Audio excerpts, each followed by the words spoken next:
Welcome to a community built of tomorrow's business leaders. Hey guys, I'm William Freitas, and this is the Socius Podcast.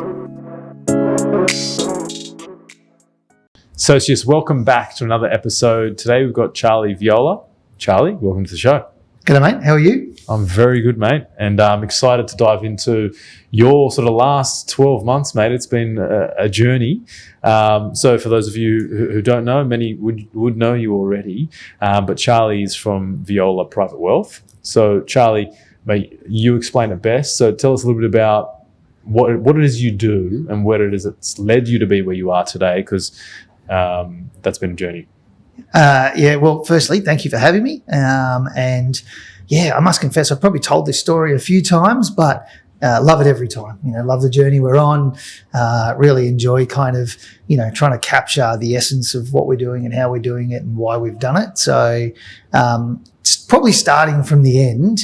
I now run the business Viola Private Wealth. We're a high net wealth, ultra high net wealth private client business. We manage $2.5 billion of assets under management for a smattering of kind of high net wealth individuals and a couple of small institutions. Still boutique, but very much bespoke in terms of how we do the asset management for those clients. And really, we sort of do two main things. One, work with them to understand their needs and objectives and get all the right money into all the right buckets. And that's probably the easy bit, because tax planning in Australia is pretty simple. The enduring service we provide is trying to provide really good investment outcomes over a long period of time. So making the right decisions around asset allocation, asset selection, trying to generate revenue from their capital, not blow it up. And make sure that we're sort of meeting all of their needs. The business as it is today is, we stood up the brand new brand at the end of September last year, but it's the management buyout of what was the Pitcher Partners Sydney Wealth Management business, a business that I had sort of run for 20 odd years. So we're like a 22-year-old startup, really. So. The Pitcher Partners Sydney Wealth Management business that I ran in the Pitcher business for a long period of time was still a separate entity to the chartered practice, but very much part of the chartered practice. We made a decision that we felt like it was time for us to go and do our own thing. And the Pitcher brand was a good, strong one, but it meant accounting. We really wanted to create a brand that was synonymous with private wealth in Australia. And, we've been pretty public in that one of our objectives is to be one of the most well-known private wealth brands in the marketplace. And, we're doing a fair bit of singing and dancing in the marketplace, as most people have probably seen. We're really just trying to get the message out there that what we do, really does add value and is really important. And we think we're really good at it. Over the time at Pitchers, and that business was very supportive of me, it was really about just building up this process of, if we do the right thing by the clients, the rest will follow. We did that. We made sure that we were always holding good quality assets for clients. We looked to produce really good investment outcomes. And then over time, what happens is you end up with a client base that really trusts you. We knew that if we wanted to grow the business and if we wanted to sort of take it to the next level, and we really wanted to sort of grow a business that was synonymous with private wealth, and we wanted to grow a business that over time we could bring new advisors in, grow our infrastructure and tech stack, and really invest in all the things that a private wealth business needed, then we needed to sort of break away from the Pitcher business and from the chartered practice. So that's what we did. We were well supported in doing that from the remainder of the Pitcher Partners and the shareholders in that business. They understood what our vision was. So they were reasonably supportive of us doing that. We still maintain a relationship with the chartered practice. We still share 25 or 30% of our clients who use them for accounting services. We've still got a good relationship with them. Yeah. But now we're solely focused on being a private wealth business. I was very fortunate that the guys that came with me to do the MBO, Sean Ward, our CEO, who was the GM of the Pitcher Wealth business, is probably the best kind of governance and resourcing guy I've met in my 20 odd years in the industry. So I'm really lucky that he's come along and he does all the things that I don't want to do, right? So at my heart, I'm an investment guy and I'm a client guy, and that's where my sort of interest and my talent lies. So I just want to keep doing that. So he does, all of the things around governance, resourcing, and all the bits that I don't want to do. And equally, the other sort of founding partner, Andrew Levi, who's our COO, and he was our head of ops at Pitches. He's probably just the best operations, infrastructure, and tech and data guy that I've met. So, I'm surrounded by exceptionally talented management guys who have come along, and we are just building the best data and tech business, because ultimately what we do in private wealth just isn't that complex. There's only 4 tax structures. Making investments is a look through and making sure you're investing in good quality underlying assets that produce revenue. What we are, though, is we're a data business. We need to maintain all of the bits and pieces to make the client feel really comfortable that their life savings are in one spot. They know exactly where they are. They know exactly how it's performing. They can see what risk they're taking. They can see what outcomes they should be getting. And we talk about this all the time, that the real success of this business over time will be our ability to plug in new, really good advisors into our business. And what we've built is effectively the infrastructure or a toolkit that allows us to bring the best advisors in the market in. We bring the best advisors, we'll bring the best clients. What I love about this element is not one piece did you focus on, we're doing professional services. It's not just about advice. It's primarily about the systems that we're building to facilitate that advice. Yeah, absolutely. That's the biggest component. We are a systems-based and an infrastructure and a data business. That's absolutely key. We're two things. And I was helping my 15-year-old son with his maths homework the other day, and I was looking at this calculus stuff and going, and he goes, "Dad, don't you count things for a living?" And I had to explain to him that my job is way more a humanities job than it is a maths job. Because, we needed to build a system and an infrastructure where the systems and the data gave us the information that we needed. But then what the client really values is their stuff being really tidy, but then having a trusted advisor and having that relationship, right? So, and it was important that we had the systems and the process and the ability to produce the reporting and stuff, so the clients didn't worry so much about whether the data was right, just worried about whether or not, what their objectives were getting across, and that we could build everything in the context of what they were trying to achieve. And it sounds like you can absolutely focus on the client now. There's no legacy systems that I presume was creating a bit of friction at Pitches. You kind of had to use part of their framework, I guess. It just allowed us in lots of ways just to kind of reinvent a few of the bits and pieces that we felt we needed to run a pure wealth business. So, in terms of how the data feeds flow and how online access for clients work, very few things keep me awake at night, I'll be honest, but cybersecurity is probably the big one. We feel like, from a cyber point of view, we'd be a really good business to hack, right? We've got every client's tax file number, ABN, bank account number, every asset they hold, their driver's license details, their passport details, where they live.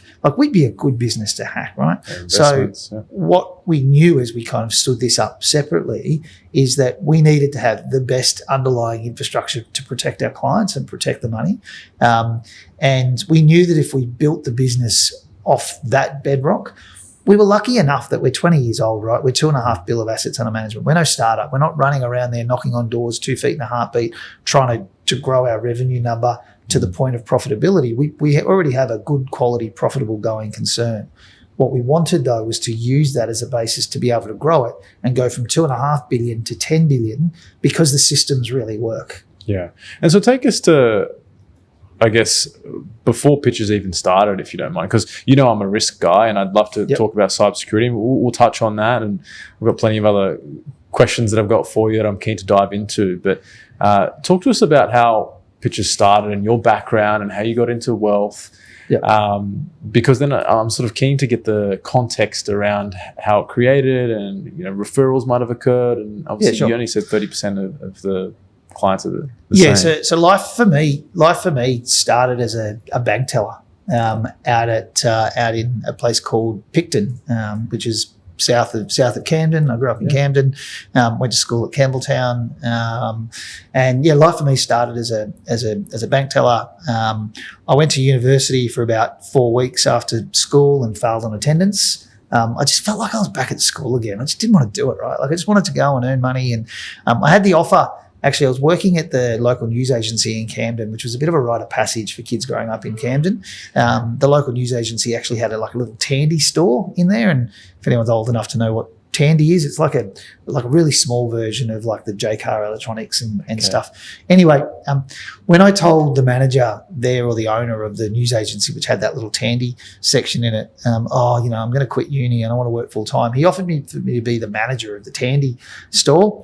At the same time, a mate of mine said he just applied to go and work at CBA because he also didn't want to go to university. So I sort of followed him in one day, and we both applied to go work at CBA. At the same time, I got this offer to work at Tandy. The CBA offer came through to be a bank teller, and it felt like a better path. So I became literally a bank teller. And I think if you were to ask my friends now what I do, they just think I'm a fancy bank teller now still. So worked at CBA as a bank teller. I probably had a good ability to talk to people very early on. And the bank was just going, I worked for CBA. CBA was just moving itself from being very much that government service business to being a privately owned, and this was 1997 or 1998. It was starting to be a private business, and they were starting to look to grow earnings, and they were bringing in a sales culture. So I was probably that first cohort of young people to come in when they had just sort of brought in this sales culture and taglines, and asking people if they wanted kind of fries with that, because that was the sort of theory. And it was all about opening new bank accounts and, bringing more deposits in and what have you. I was actually pretty good at that. I was pretty good at making conversation. I was pretty good at asking, when people turned up just to get their, fortnightly pension or payout, because that's what people still did in the late 90s. I was asking, is your savings account with us, and do you want to open an online saver? And I was pretty good at it. I looked for promotion after promotion after promotion early on. I was always pretty sort of ambitious and wanted to grow my career and wanted to earn more money, and I could just never do it. Then and you have these kind of seminal moments in your life, right, where you meet these kind of seminal people. There was a guy who came to be a relieving branch manager in Picton in about 1998 or 1999 or whatever it was at the time, and he heard me talking to the clients, and his name was Noel Sharp, and I no idea where Noel Sharp is these days, but and he looked exactly like Ringo Starr, so I used to laugh at him like he was this kind of little guy with a big beard. Anyway, he looked like Ringo Starr. He just sort of pulled me aside one day and he goes, "Mate, everybody out here is happy with their jobs. Everybody out here are very comfortable with what they're doing. They're institutionalized bank people. You need to go into the city. You need to take the leap and go and work in the city." He goes, "And I'll help you do that. I'll find you a job in the city. You'll still be a bank teller, but your talents will get noticed." So I did that. I moved into the city, and it was actually pretty scary. Like getting on the train at 5:30 at Campbelltown. It was cold, and hour long. An hour long. And it was Red Rattlers back those days. Went into the city and just started doing the same thing and having conversations. One thing led to another. I became a customer service person and was pretty good at that. Then I became like a deposit taker. So the banks at those times, they were big on having commercial bills. Just basically fancy term deposits. So I became like this personal banker, investments. That turned into a junior advice role. So I was starting to give advice by the time, I think I was 20, it was 2000, so I was 21, and I was starting to give advice. And it was really just the banks for managed funds. An opportunity came along then. They created a pilot team for the bank's premium banking, there was the private banking, which was all the kind of fancy and rich people in the bank. And then there was kind of everybody else. They kind of put this almost kind of, mezzanine level of servicing, which was premium banking. And it was really anybody with deposits of more than a couple of $100,000 and home loans of more than $300,000 or something like that. And they got a bunch of the best lenders out of the branches to do that, and a couple of the best kind of personal bankers out. I was in the pilot team. I still wanted more out of my career. I wanted to become an investment consultant, which was kind of the bank's financial planning term at the time. So I think I annoyed the manager at Premium Banking enough until he kind of made me one of those. Started writing a little bit of business, and even at a really young age, I was quite successful at it. I started going to the bank's, rewarding success year-end trips, and because I was like a dog at a bone. I was a dog, even with the clients. And what was it that enticed you of being an investment consultant? Like, what specifically? The more money, or it paid more? Okay. Yeah, absolutely. It paid more. So, and I figured that, and the bank were kind of paying for my education at the time as well, and it just felt like a path, right? Like I sort of fell into it a little bit. And then I started to get this kind of sense that I actually like helping people. I like talking to them. I like talking about their needs and objectives and what have you. And it, I was pretty good at kind of building rapport with people. Like I was good at picking up on kind of the subtle cues around what they were trying to say. And then I'd sort of weave that back into conversation, and they felt like I was really listening to them. So it kind of worked, right? So, and I remember it was 2003. I'd been doing this for a couple of years. It was, I was writing good amounts of business for the bank.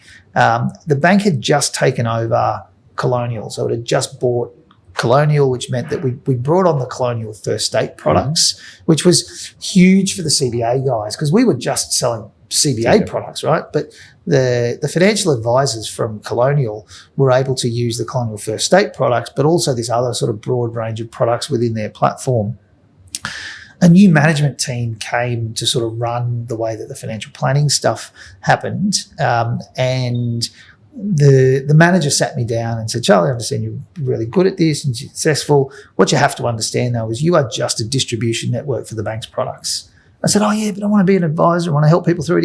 He goes, "Fine, but we don't care about that. We just care about you distributing the product." Which probably led me to sort of think, well, I actually think I'm really good at this. I'm going to go and find somewhere where I can charge a fee to help the client rather than just get paid because I'm sticking them into product. Yeah. I had no theory of fee for service. I'm no visionary here. I had no idea, right? But so, everybody gave my name to some recruiters. A recruiter rang me one day and said, "Hey, there's a small chartered accounting firm in Martin Place called Moore Stevens," which was where we started the business.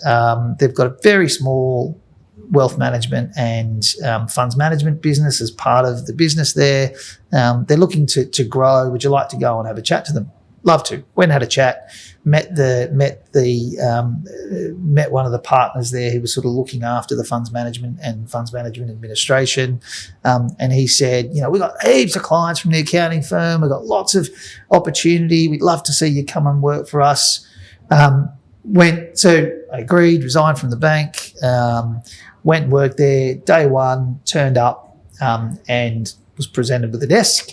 And then I proceeded to cry myself to sleep every night for the next kind of 6 weeks because there was just nothing. There was no infrastructure. There was no systems. There wasn't a piece of paper. And I would say even now, some of the templates that we use for advice documents, risk profile, are still the stuff that I stole virtually from CBA back in the day, or at least the format. I didn't steal them, but the format and stuff.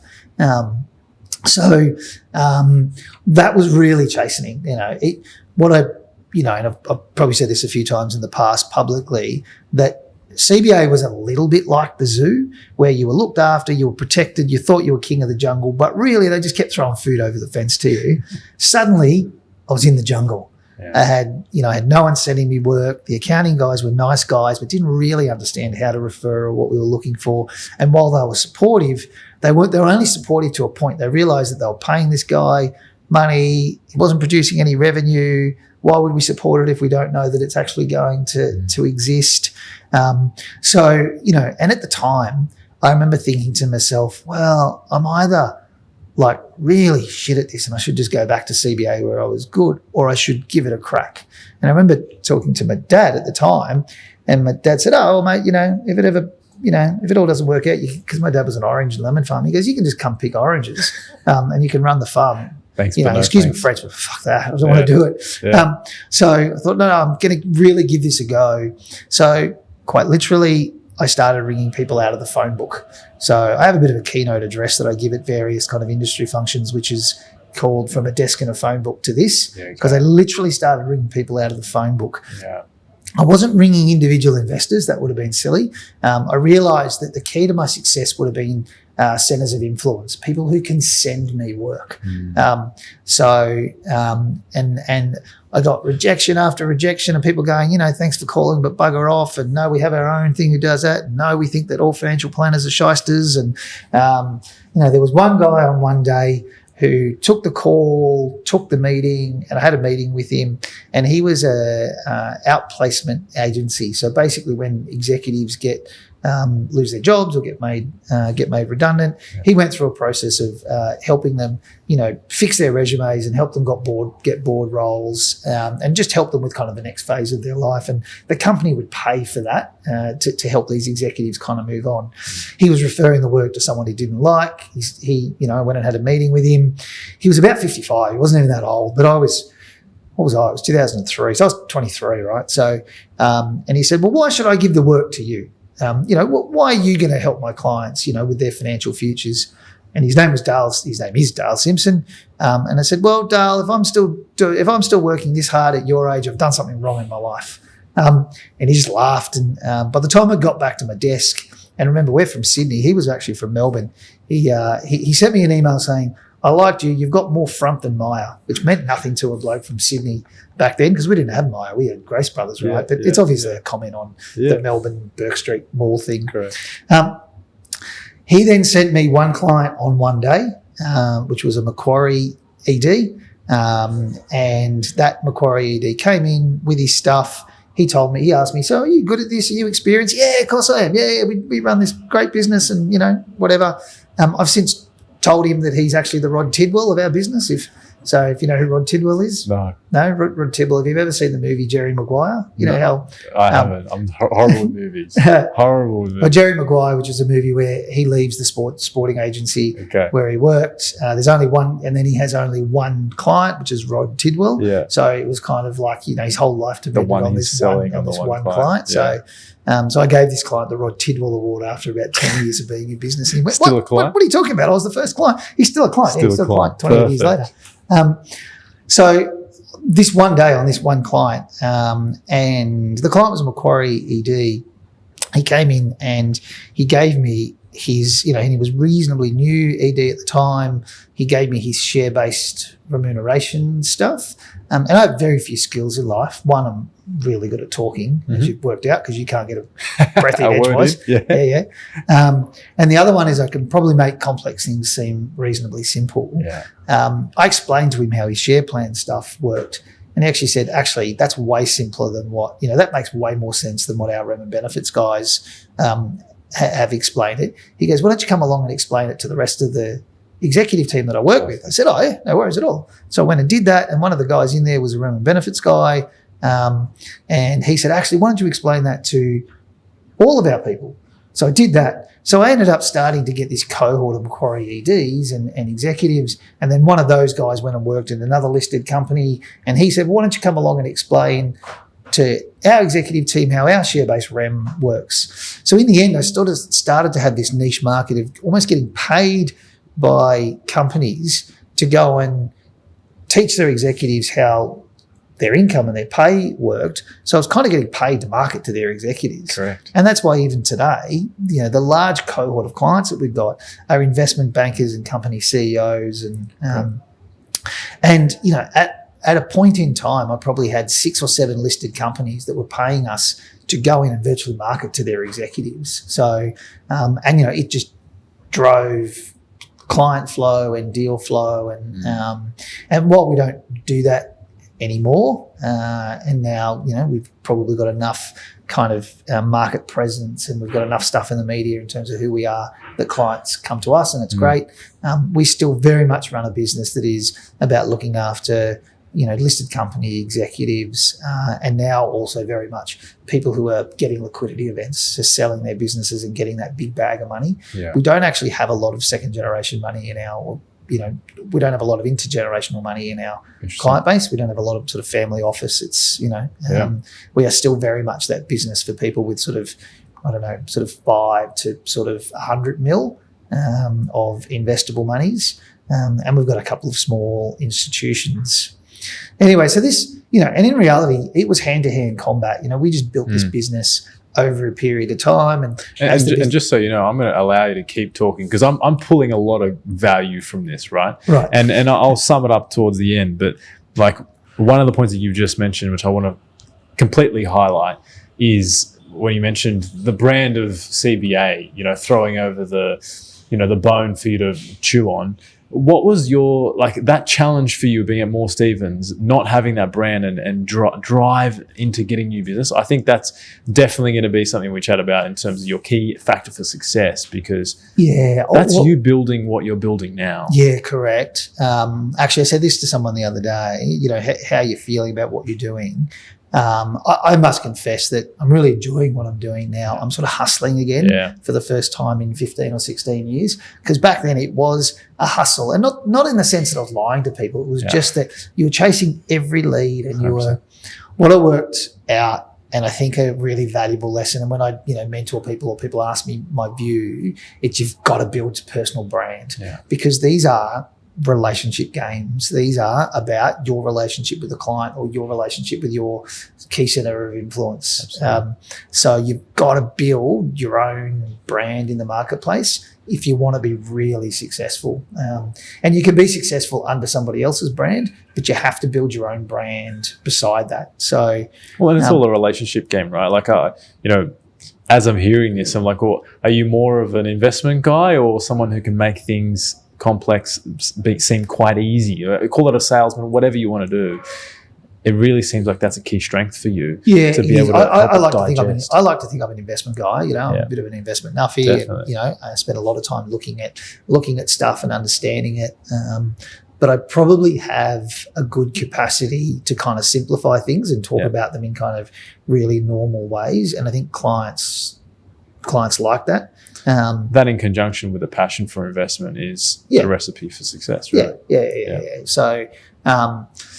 So we just fundamentally, it was hand-to-hand combat. It was one client at a time. We didn't do any acquisitions. We brought client in after client, and then as we did that, we continued to kind of sort of build systems, but not particularly well. We did have a little bit of a Frankenstein business where, as we got bigger, we just sort of sew another process on and sew another spreadsheet to another spreadsheet, and it wasn't really until we hired Sean and Andrew back in 2016. And to try and put it in perspective, I think I had about $2.5 million of fees when I hired Sean and Andrew in 16, and now we have about 9. So, again, get really good people in, let them do what they're good at and give them the rope. Is a really clear message that I have for kind of everybody. When you're trying to grow a business, if you just keep doing everything yourself, then you will struggle to kind of prioritize what's actually important and what you're actually good at. So, in 2015, what was Moore Stephens Sydney did a merger with what was Pitcher Partners Sydney, and we became the new Pitcher Partners Sydney business. But the wealth practice was still the practice that we were running. We just changed the brand. And we took on a small wealth practice that the Pitcher Partners guys had, but it was very small. It was kind of a fifth the size what we were, but we brought that in, and then we continued to sort of grow it from 2015 or 2016 through to 2024 last year when we did the management buyout. So and like I said, we've been really unequivocal along the way. We are a high net wealth private client business that focuses on the investments but wants to be your trusted advisor, right? Like, we want to know when the roof falls in or the kids get sick or you want to lend money to the kids or whatever it is, because we think all of those is what builds up your capacity to know that you're going to be okay for the rest of your life, kind of thing. Yeah. So you're really in every aspect of their role, their lives, really. Yeah, correct. Yeah, correct. And so from what I gather, obviously, naturally, now having that context and having that background history, that's why the management buyout really makes sense. Yeah. Right. Because it's a business you built from scratch, really.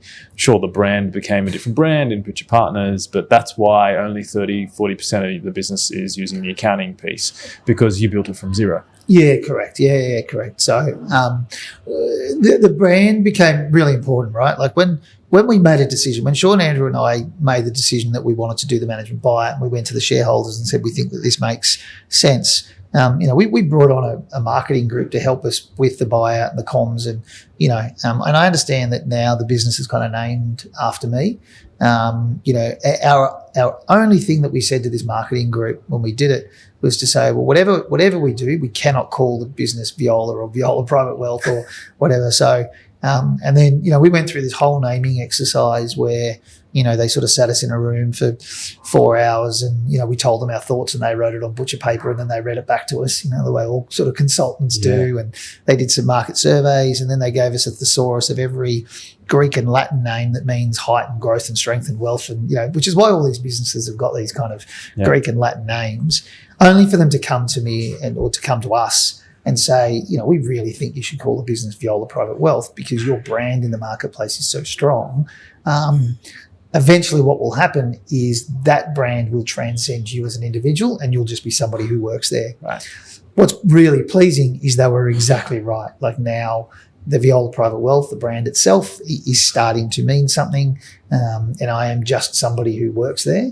And it's really pleasing. Like it is, of all the things that I've done professionally, it is so kind of satisfying to see that, we have a really high profile CIO out in the marketplace, Daniel Kelly, talking about things as Viola Private Wealth. We have a fantastic CEO. We've got two other great advisors who are very proud to say they're from Viola Private Wealth. And we as a business mean something, as opposed to me just out there kind of 2 feet in the heartbeat and beating drums. And do you know what I mean? So I think that's what you've done well from a marketing perspective, is that it's not just a name on the wall, it's a brand with identity that people want to follow. It's funny you say that, because I'm always staunchly against putting the name on the wall for those reasons that you just mentioned. Yeah, otherwise people just think you're an individual who's hung a shingle, right? And that was the thing that we didn't want to be, especially if we wanted to have this objective of being the most well-known private wealth business in the market, and we wanted to have 10 or 15 advisors, and we want to get to 10 billion of assets under management. It couldn't be the Charlie show. So, we have got to that point where already in a really short period of time, we've managed to get it to transcend me somewhat. Yeah, perfect. And it's funny you mentioned that story about how it is that you've come to be where you are. I'll share a little story with you. This is kind of like almost like a fork in the road situation. A long time ago, when I graduated high school, I had the option of either going to Moore Stephens on an internship or Zurich Insurance. Yeah, right. I chose Zurich Insurance, and the insurance was the option. But who knows where it could have ended up? We could have been working together. Exactly. There you go. Here we are instead having a chat and doing things together, which is great. So obviously, I understand, and I think it's pretty clear to the audience as to the type of clients you target, high net wealth. I guess the services that you might do. What are some of the things? Talk us about the vision in terms of where you see it going now. Naturally, I think it's very unique in terms of marketing it in a data and systems business. That's what you're focusing on. That makes sense if you're looking at sort of investment returns and stuff like that. But thinking about the client ahead and the vision for the future, what does it look like for you? Yeah, so I think, again, we've been pretty public in saying in terms of what we're trying to achieve. We want to build a really well-known private wealth business. We want to get to 10 to 12 billion of assets under management. That's going to require us to have, 10 to 12 to 15 advisors, which we'll do in 3 ways. We'll grow some. We've got a really good associate pathway, and we've got a couple of guys on that path now. We'll get some laterals in where we bring guys in who are working for other private wealth businesses where they don't get value for their equity. There is one of the business that we built, or the model that we've built, is we own 100% of this business, which means we can trade the equity away for growth. So we really want to encourage those guys who have got their own client bases but don't get any value for that. Come work with us, we'll give you value for that, and we'll hopefully grow that value over time. And then we'll very likely do some sort of acquisitions as well for us to be able to kind of hit those numbers. But that might be something that's for us, in the future. Ultimately, what we're trying to do even now as a $2.5 billion business is build the systems and the infrastructure to allow us to have 10 to 12 bill, to have a one-way, same-way reporting infrastructure, be completely product agnostic in terms of how advisors kind of meet their clients' needs. But ultimately, we look after people's life savings. So the manner in which we do the investment analysis, the manner in which we kind of protect client interests, the manner in which we ensure that we're not blowing up clients' capital is really, really important. So we're working really hard and have worked really hard around building really good systems around how our investment review and investment analysis gets done. And then ultimately we'll just bring the best advisors in who can articulate that story to their clients and want to have a good ability to kind of report to their clients and maintain those really good relationships. If I can say it, Charlie, it's interesting. The Charlie that I knew 6 months ago is very different to the Charlie that sits here today. I think you're super motivated, which is awesome to see. Not that you weren't motivated previously, but I can see the hunger. I can see the drive in setting up this business. So I love the way you position it. We're a 20-year-old startup business. Yeah. And you can see that the hunger is there, which is awesome. Yeah, it's exciting, right? Like it's, like I said before, I reckon that early on, when I went to Moore Stevies in 2003, I had to hustle because otherwise I wouldn't eat. Yeah. In 2007, once I started to get momentum, I became a partner at Moore Stevies in 2005, but didn't really understand what that meant until about 2007. In 2007, I was hustling because I could see that it was providing me with benefit and I wanted to shore up my own career.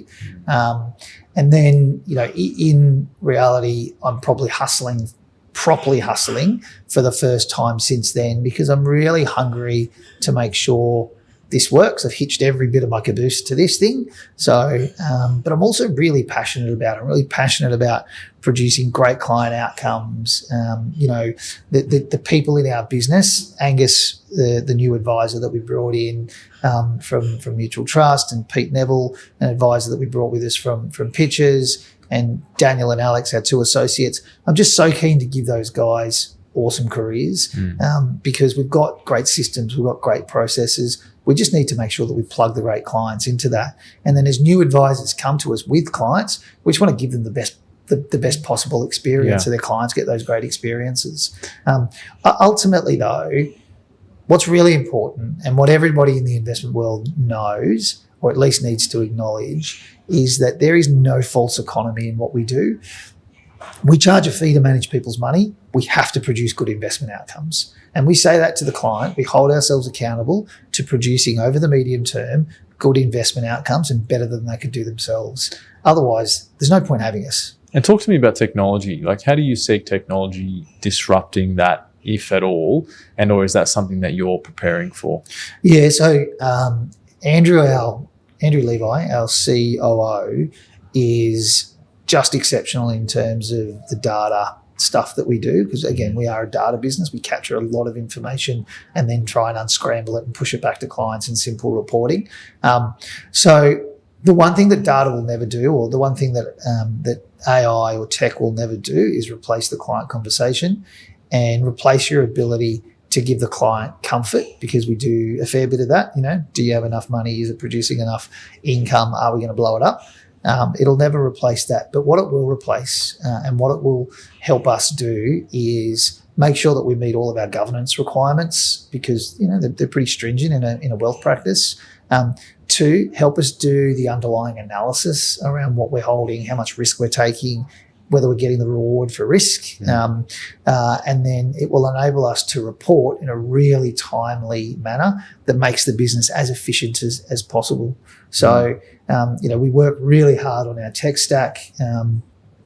Andrew has been working in a project with Microsoft and Fin 365 in terms of how we deliver the information to clients.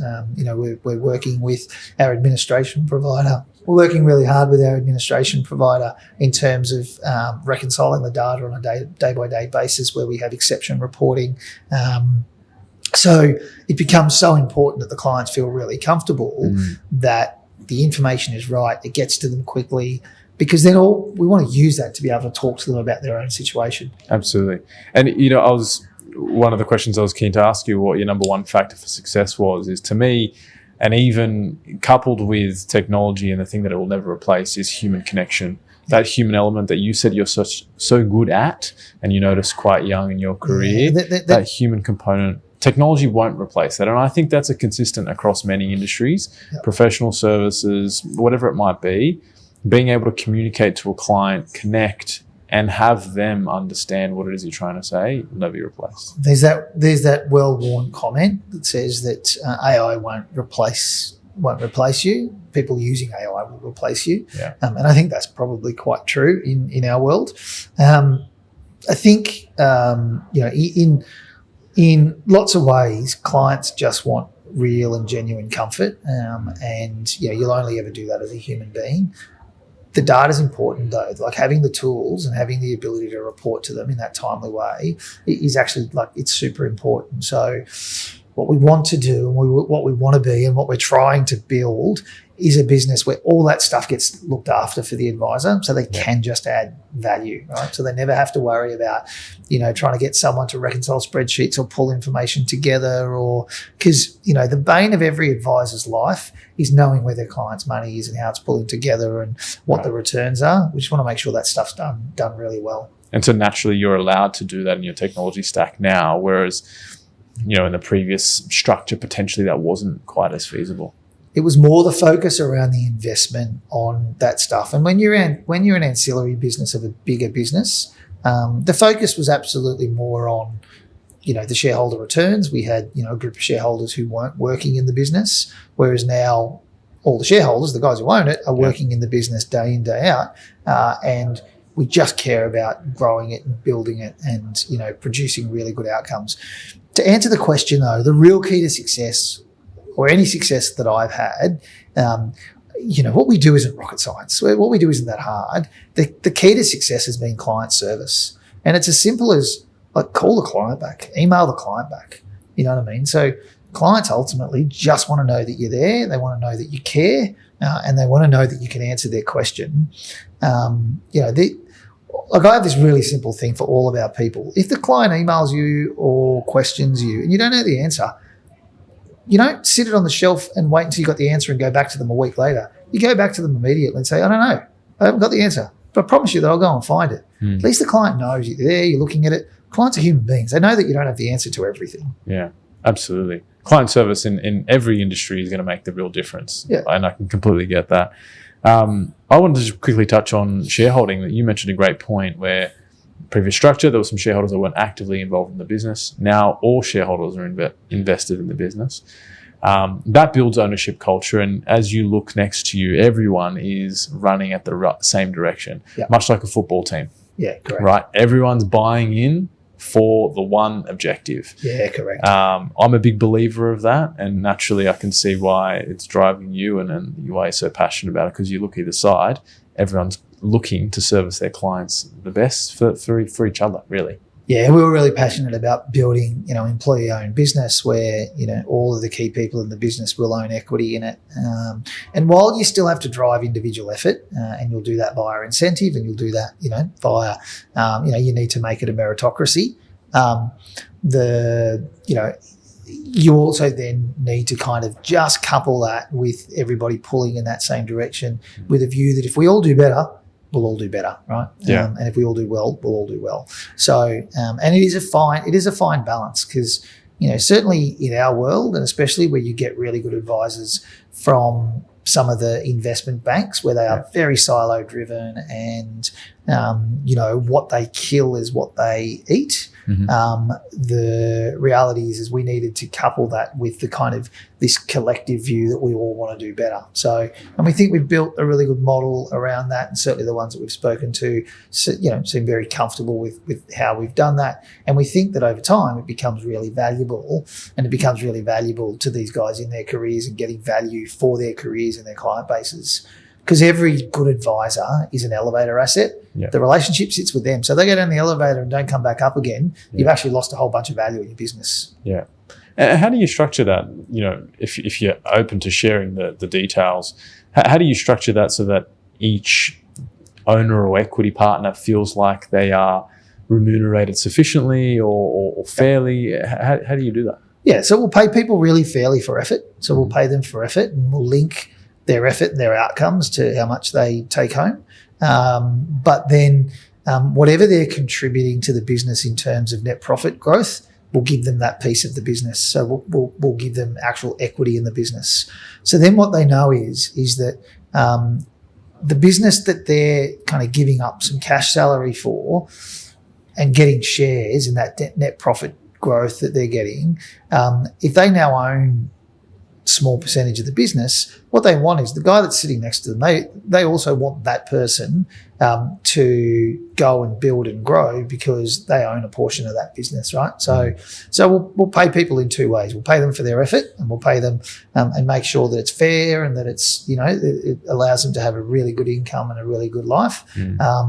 But then a portion of their REM will be, well, if you're contributing X amount annually to our annual EBIT growth or profit growth, we're going to give you a percentage of that in equity in our business to keep you incentivized to keep growing our underlying earnings growth, because that's where your real outcome is going to be over time. The real value in the business will be its long-term capital value.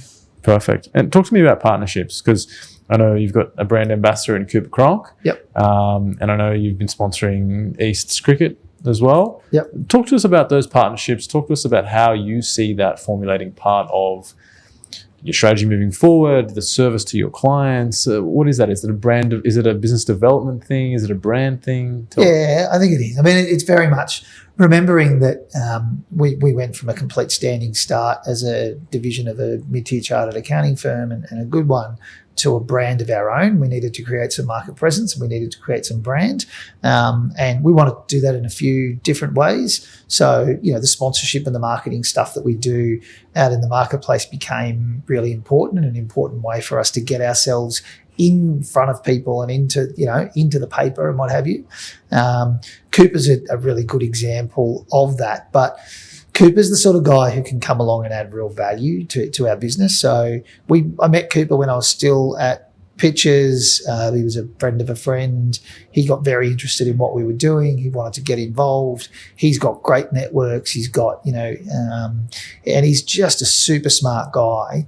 When we asked him to become a brand ambassador, he actually said, "I will, but I don't want my name associated with your business until I know everything about what you do." So he spent a good 4 weeks with us, understanding who we are, what we do, what our process is, the value we add to clients, what our value proposition is, etc. Because the minute he put his brand next to ours, if he got asked, he wanted to be able to articulate very clearly what all those things were. So, and it's like anything with that. We want him out in the marketplace talking about our business, and we want him to feel really proud to stand next to it. The East Cricket stuff, we do a fair bit of grassroots stuff in terms of sponsorship. We do East Cricket, which was important to Peter Neville. Peter Neville obviously came through East Cricket Club to play Test cricket for Australia.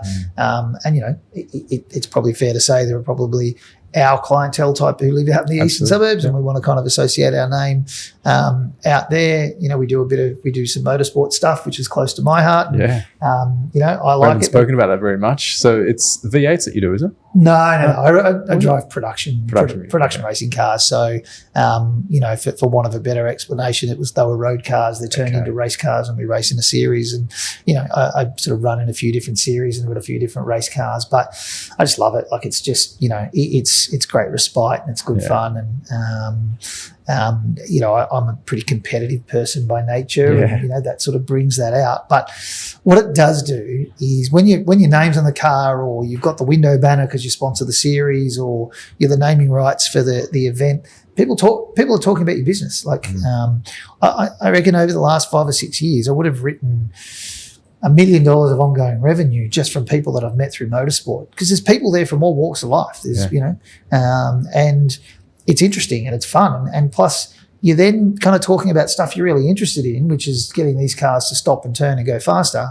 But you're also talking about what you do every day. So I do a bit of driver training, for through the team that I run out of. And you meet people and you're sitting there and they think you're a professional race car driver. You sort of tell them at the end of the day, actually, I'm not. I'm just a kind of investment guy moonlighting. But you get to talk to them about their life, and we've ended up with work as a result of that. Yeah. So.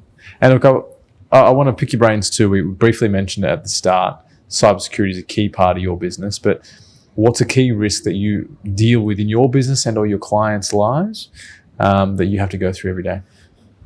Yeah, so obviously, again, we count wealthy people's money for them, and we effectively hold all the data around that. We don't actually custodially hold anybody's money, but it's all held with the broker or the fund or whoever. Correct, but we hold the data for that. So it's really important that we are crystal clear that our cyber systems are in place, because, as I say, we'd be a good place to hack. So that's one of the very few things that sort of keeps us awake at night. And then asset quality. So we just don't want to see assets turn to dust. So we talk to the clients about the review screen that we go through before we buy any investment for them. What's the risk that this asset's not going to produce income for us? What's the risk that it's going to turn to dust? If it goes pear, what can we do about that? And will it produce a level of growth? So the risks for us is that we have a couple of bad investments and it starts to taint 20 years of good work. You only need to lose one before clients only want to focus on that one, rather than the 20 years of positive double-digit return that you've been able to generate over a long period of time. So, and then our other risk at the end of the day is we've got to have really good people working for us. So, we want people who are really clear that the client comes first. We need people to be really clear that we're dealing with people's life savings. So, we work really hard to kind of, I guess, ingrain that within our people, that the client is the most important thing to everything that we do, and really every decision that we make, whether it's a system, it's a process, it's a way of doing something, it's about delivering the outcome to the client. Yeah, absolutely. And, from a cybersecurity standpoint, what is it that you do to maintain that risk? Because naturally, much like the investment risk, you can control it to some extent, but then it can occur. They're real risks. But what are some of the things that you do? Yeah, in lots of ways, it's vendor review. Yeah. So in lots of ways, it's making sure the vendors that we're using, so client management systems, reporting tools. We have a really kind of deep due diligence process before we bring any of those vendors into our business. We need to see two-factor or multiple factor authentication. We're really clear about how we deal with documents that go to clients in terms of secure portals. We're really clear about how we take ID into the business. We're really clear about how we deal with ABNs and TFNs and the delivery of that information to third parties. So, cyber's a whole thing, right? And there's no kind of one thing, but the vendor control and the manner in which we deal with data in secure ways, or deal with people's information in secure ways. If it goes wrong, it hurts. You've only got to have a look at what happened to Optus and what happened to Medibank, right? It becomes a significant issue and a significant distraction in the business if it goes wrong. And there's only so much that you can do, right? But I agree. The vendor due diligence is the key part. Way too often I've seen businesses utilize a vendor and do zero due diligence and be like, oh, well, they say they do this. And it's like, well, when's the last time you viewed their capabilities, their clients, what clients they're working with, their insurances, whatever it might be? It seldomly occurs. Yeah, exactly. So, we want to see the results of hack tests. We want to see we want other client references. We want to know that other people in our world are using them, or it's best of breed technology. We want to see their data stack. So and we do a lot of work around that, making sure that it works, and we make sure that it is actually securing the information. Yeah. Charlie, it's been a pleasure to have you on the show, mate. It looks like you're building a fantastic business in Viola Private Wealth. I'm excited to see where you guys go, and we'll be following closely, naturally. But if anyone wants to reach out, how can they find you? Probably lots of ways these days. Yeah. Google me. I reckon I've got my head on lots of things, but our website, violaprivatwealth.com.au, LinkedIn, that seems to be a popular one at the moment. So yeah, we would love to talk to as many people as kind of want to talk to us. So perfect. Thanks, Will. Appreciate it. Thanks for coming on the show, Charlie. Socius, thank you for joining us today. Please hit the subscribe button if you've enjoyed this episode. And if you'd like to be part of the Socius community, follow us on Instagram, Facebook, and LinkedIn to stay in touch. Cheers.